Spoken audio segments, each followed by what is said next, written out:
बिस्मिल्लाहिर्रहमानिर्रहीम। आज हमारा जो है ये टॉपिक नया टॉपिक है। जिस तरह हमारे यूनिट का नाम है ऑपरेशन ऑन सेट्स, वही ऑपरेशन आज हम पढ़ेंगे। इससे पहले तो हमने सेट और उसके इम्पोर्टेंट कुछ पढ़े थे, वो आपने याद रखने हैं और इस पे समझना है। ऑपरेशन ऑन सेट में सबसे पहले ऑपरेशन है union of two sets. Union जैसे नाम से ज़ाहिर है, दो चीज़ों को एक करना, इत्तेफाक जिसको कहते हैं, इत्तेफाक में रहना। तो यूनियन ऑफ टू सेट्स, इसकी डिफिनीशन ये है कि दो सेट्स उसमें एलिमेंट्स किसी भी सेट में मौजूद हो तो वो हम उसके यूनियन में लिख सकते हैं। देखो, x such that x belongs to A or x belong to B। कोई भी एलिमेंट किसी एक सेट में भी मौजूद हो तो उसको हम यूनियन में लिखेंगे। और का मतलब है इसमें मौजूद हो या इसमें मौजूद हो।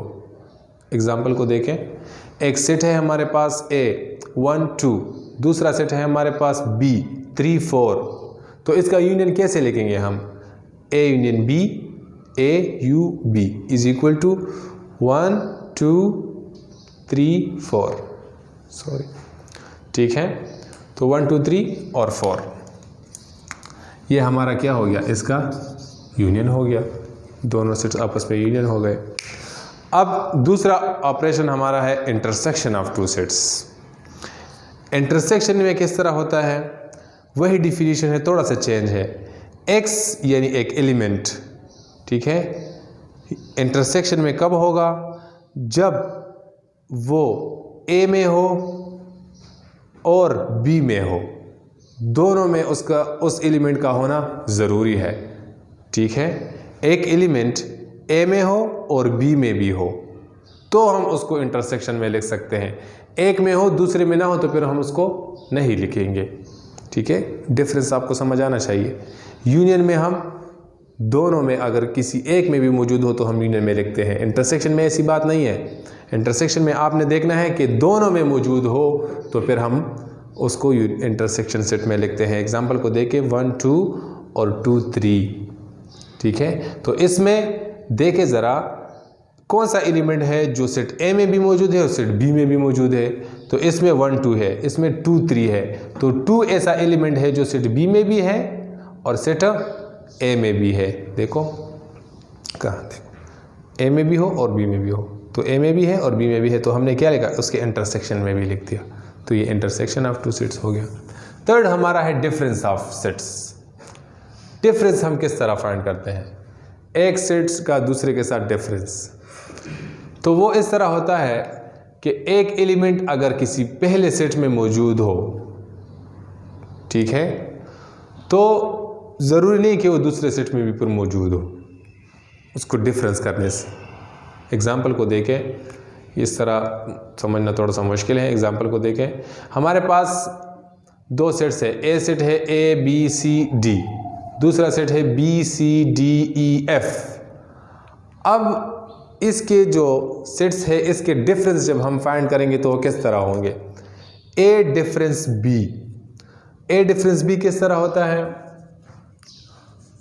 देखो, A डिफरेंस B एक्सप्लेन करता हूँ। इधर A लिखे, क्या है? A B C D, A B C और D, फिर डिफरेंस, और फिर B लिखे ज़रा, कहाँ है? B C D E F, B C D E F। अब जब हम डिफरेंस करेंगे तो डिफिनीशन का मतलब यह है कि हम सिर्फ इन एलिमेंट्स को देखेंगे, उनको नहीं देखेंगे। ठीक है, इसमें देखें ज़रा कौन कौन से एलिमेंट है जो डिफरेंस हो जाते हैं। A उसमें नहीं है तो इधर लिखो, मैं ज़रा अदर मार्कर यूज़ करता हूँ, कलर। अब B उसमें मौजूद है तो कैंसिल हुआ, C भी मौजूद है तो कैंसिल हुआ, D भी मौजूद है तो कैंसिल हुआ। अब आगे उसमें एलिमेंट्स रहते हैं लेकिन उसको हमने देखना नहीं है। अब ये हमारा एक आंसर हो गया, A डिफरेंस B। अब B डिफरेंस A किस तरह करेंगे?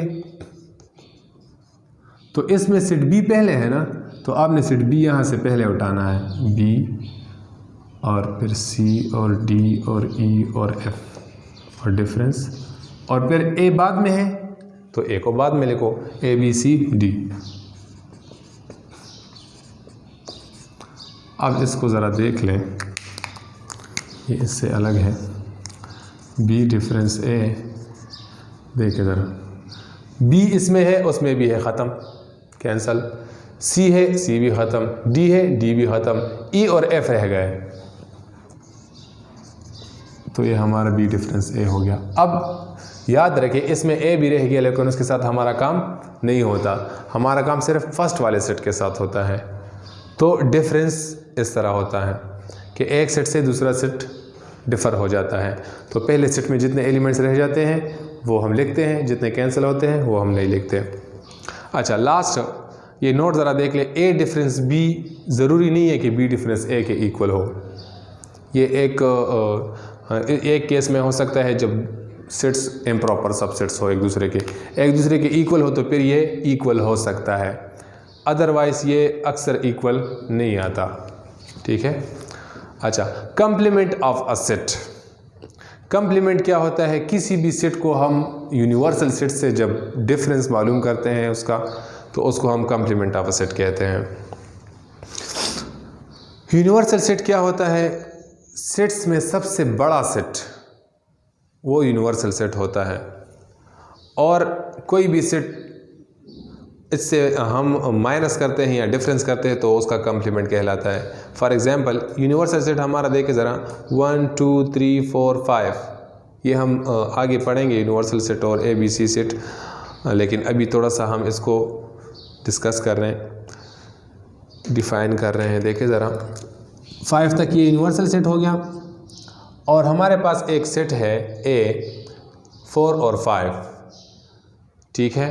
तो ये सेट इसका सबसेट है, और यूनिवर्सल सेट की खूबी ये है कि तमाम सेट्स जो होते हैं वो इसके सबसेट होते हैं, यानी ये सबसे बड़ा सेट होता है।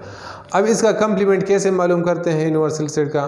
तो हमने ये यहाँ लिखा, A complement is equal to U difference A x such that x belong to U and x not belong to A। इसका मतलब ये है कि यूनिवर्सल सेट में जितने भी एलिमेंट्स होंगे वो उस सेट में नहीं होंगे जिस सेट का कंप्लीमेंट होगा। कोई भी एलिमेंट अगर यूनिवर्सल सेट में मौजूद है तो वो सेट में मौजूद नहीं होगा, और अगर एलिमेंट सेट में मौजूद है तो यूनिवर्सल सेट में मौजूद नहीं होगा। फिर देखो, यूनिवर्सल सेट को हम रिप्रेजेंट किस तरह करते हैं? एक वही सेट लिखो जिसका आप कंप्लीमेंट फाइंड कर रहे हैं, उसके ऊपर x प्राइम लगाओ, इसकी एक इस तरह भी डिनोट करते हैं, या इसके ऊपर C लिखो। हमारे KP के बुक्स में तो प्राइम है, और पंजाब वाले जो है ना उसमें C लिखते हैं, दोनों सही है। अब U माइनस A, हमने डिफरेंस यहाँ पे पढ़ लिया, यही अप्लाई करो। U से A सब्ट्रैक्ट करो या डिफर करो। सब्ट्रैक्ट हम अलजेब्रा में करते हैं और सेट्स में हम डिफरेंस कहते हैं। तो 1 मैंने लिखा क्योंकि यहाँ पर 1 है नहीं, 2 यहाँ पर नहीं है मैंने लिखा, 3 यहाँ पर नहीं मैंने लिखा, 4 और 5 कैंसिल हो गए हैं, 4 और 5 कैंसिल हुए हैं, तो यहाँ हमारे पास क्या रह गया?